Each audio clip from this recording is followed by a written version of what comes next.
సంబురంగా మల్లన్న లగ్గం. అచ్చా, కుమ్రవెల్లి మల్లన్న కళ్యాణం ఆదివారం కన్నుల పండుగగా జరిగింది. కూరమీసాల కుమ్రవెల్లి మల్లన్న, బలిజ మేడలమ్మ, గుల్లకేతమ్మ మెడలో 3 ముళ్ళు వేశారు. మల్లికార్జున స్వామి కళ్యాణ అపురూప ఘట్టాన్ని చూసేందుకు భక్తులు పెద్ద సంఖ్యలో తరలివచ్చారు. కుమ్రవెల్లిలో తోటబావి వద్ద ఏర్పాటు చేసిన ఈ కళ్యాణ వేడుకలో ప్రభుత్వం తరఫున మంత్రులు కొండా సురేఖ, పొన్నం ప్రభాకర్ స్వామివారికి బంగారు పుస్తెమట్టెలు, పట్టు వస్త్రాలు, ముత్యాల తలంబ్రాలను వారు సమర్పించారు. ప్రభుత్వం తరఫున సమర్పించారు. కొమరేలి మల్లన్న జాతర. ఒకప్పుడు మీరు చూడండి, తెలంగాణ రాష్ట్రం రాకముందుకు మన జాతరని ఎవడు పట్టించుకోలేదు. మన జాతరని ఎవడు, అసలు మన జాతరలు కావు, మన గుడులు కావు, మన కళ్యాణమే కాదు, మన పండుగలే కావు.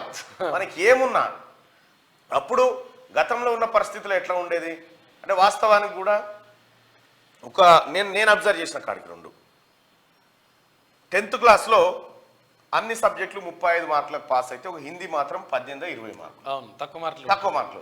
ఎందుకు ఇది అని అంటే, అప్పుడు ఆంధ్ర ప్రాంతాన్ని పరిపాలించినటువంటి బ్రిటిషర్లు వాళ్ళు ఇంగ్లీష్ మాత్రమే చెప్పారు, హిందీ వాళ్ళకి సరిగా రాదు. దాంతో ఏం చేసిరు, 18 మార్కులు తెచ్చిరు. ఈ తెలంగాణ ప్రాంతం బిడ్డలకు హిందీ వస్తుంది, ఇంగ్లీష్ రాదు.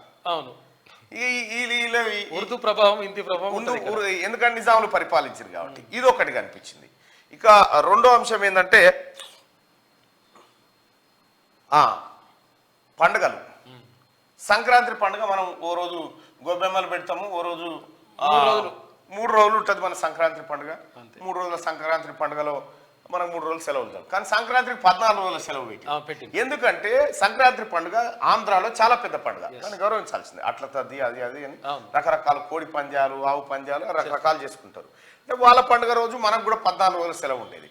కానీ రాష్ట్రం విడిపోయిన తర్వాత ఇప్పుడు దసరాకి ఎక్కువ సెలవులు అయిపోయినాయి, మనకు సంక్రాంతికి కొద్దిగా తగ్గినాయి. దసరా మన దగ్గర మంచిగా చేసుకుంటాం. సో ఈ రకంగా ఒక వ్యవహారం అయితే స్పష్టంగా కనిపించేది. సో ఇప్పుడున్నటువంటి పరిస్థితుల్లో మన సమ్మక్క సారలమ్మ, మన కొమరేలి మల్లన్న, మన కొండపోశమ్మ, మన యాదగిరిగుట్ట, మన యములవాడ, మన కొండగట్టు, మన రాజన్న, ఇట్లా మన ధర్మపురి లక్ష్మీ నరసింహస్వామి, ఈ దేవుళ్ళ పైన మన తెలంగాణ ప్రజలు ఎవరైతే భక్తులు ఉన్నారో వాళ్ళు ఇప్పుడు ఎక్కువ అనుసంధానం అయిపోయారు. అంబికా దర్బార్ బతిలేక అనుసంధానం అయిపోయారు. తద్వారా మన భక్తులకు కొంత వన్నె వచ్చింది. ప్రభుత్వం కూడా కొద్దిగా ప్రత్యేక దృష్టి సారించింది. తద్వారా ఇప్పుడు మన సమ్మక్క సారక్క పండుగ అయితే అప్పుడు అడుక్కోవాలి, ఏమైనా సాయం చేయాలి. ఇప్పుడేమో బాధతో 75 కోట్లు అధికారికంగా చేసుకునే పరిస్థితి.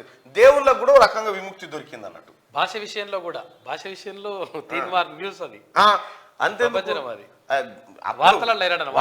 తీన్మార్ వార్తలు కూడా V6లో వచ్చేటువంటి తీన్మార్ వార్తలు, అది అంకం రవి సారు, నేను ఆ రోజు దామోదర్ అన్న, అంటే నా ఆలోచనకి అంకం రవి సార్ ఆలోచనకి సింక్ అయిపోయింది. అంకం రవి సార్ నా మీద పెట్టుకున్నటువంటి నమ్మకాన్ని నేను తీన్మార్ వార్తల రూపంలో తీసుకొచ్చిన ఆ సార్ సలహాలతోటి, ఆ సార్ సూచనలతోటి నిజంగా ఒక క్యారెక్టరైజేషన్ ఇట్లా ఉండాలి న్యూస్ అని ఒక ఆలోచనతోటి పూర్తిగా ఆయన పర్యవేక్షణలో తీన్మార్ వార్తలు అనేటివి డిజైన్ కావడం జరిగింది. తీన్మార్ వార్తలను డిజైన్ చేసినప్పుడు నిజంగా అదొక సంచలనం, వార్తల్లో ఒక సంచలనం. తెలుగు మీడియా చరిత్రలో అదొక సువర్ణ అధ్యాయం తెలంగాణకి. ఒకానొక సందర్భంలో నేను ఒక ఎగ్జామ్ రాయబోతే, కాంపిటేటివ్ ఎగ్జామ్ రాయబోతే, అందులో తీన్మార్ వార్తలు ఏ ఛానల్లో వస్తాయని క్వశ్చన్. అది అంటే అందులో నేను పనిచేస్తున్న వాడిగా నేను చాలా గర్వంగా ఫీల్ అయినా. ఆన్సర్ తెలిసినందుకు కాదు, ఈ క్వశ్చన్ అడిగినందుకు ఫీల్ అయినా, మన క్వశ్చన్ వచ్చినందుకు. అట్లా తీన్మార్ వార్తలకు గుర్తింపు వచ్చింది.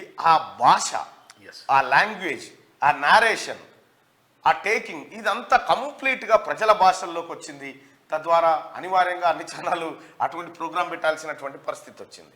ఇంకా అక్కడి వరకు ఒక ట్రెండ్ అయితే, ఆ తర్వాత న్యూస్ పేపర్లను దండాలకు గట్టి న్యూస్ పేపర్ల ద్వారా కూడా న్యూస్ను పుట్టించవచ్చు, న్యూస్ పేపర్ల ద్వారా కూడా సమాజాన్ని కూర్చుండబెట్టవచ్చు. ఇవాళ మీరు చూస్తే ఈ లైవ్ ప్రతి గ్రామంలో చౌరస్తాల కాడ పబ్లిక్ పెట్టుకొని, చాయ్ బండ్ల కాడ, ముసలోళ్ళు గుడిసెల కాడ పెట్టుకొని, రిలయన్స్ ఫోన్లలో పెట్టుకొని ఇప్పుడు లైవ్ చూస్తూ ఉంటారు. సో ఆ రకంగా న్యూస్ని అందించగలిగినాం, ప్రజలకు దగ్గర కాగలిగినాం. సో ఎప్పుడైనా కూడా ప్రజలు అల్టిమేట్గా తమ అభిప్రాయం కనుక న్యూస్లో ప్రతిబింబిస్తే వాళ్ళు ఓన్ చేసుకుంటారు. గదే జరిగింది న్యూస్లో కూడా.